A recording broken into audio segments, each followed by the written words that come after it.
السلام عليكم ورحمة الله وبركاته.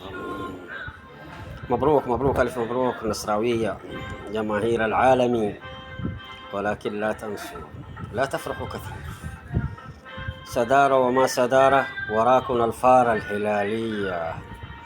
الفار مسجل باسم الهلال في الدوري السعودي معروف. تبي تتأكدوا؟ شاهدوا مباراة القادسية، الضربة الجزاء اللي حسبت ضد القادسية، وشوفوا ضربة جزاء اللي حسبت ضد النصر، عشان تعرفوا الفار. الفار هو الخطير. هذا الفار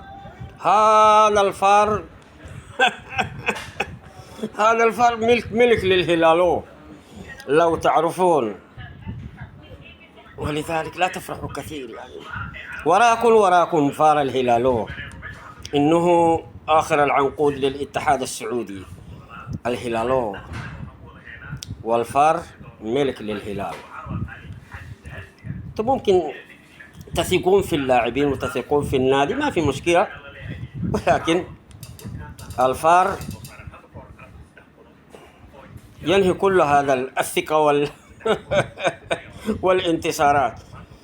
حتى متبقي 4 مباريات في الدوري، ممكن تقول يعني نعرف البطل أصلا. يعني نحن نعرف البطل الدوري السعودي، نعرف البطل دائما في أول 10 المباريات نعرف البطل من الفار بيعطينا الإشارة. تحياتي لكم والسلام عليكم ورحمة الله وبركاته.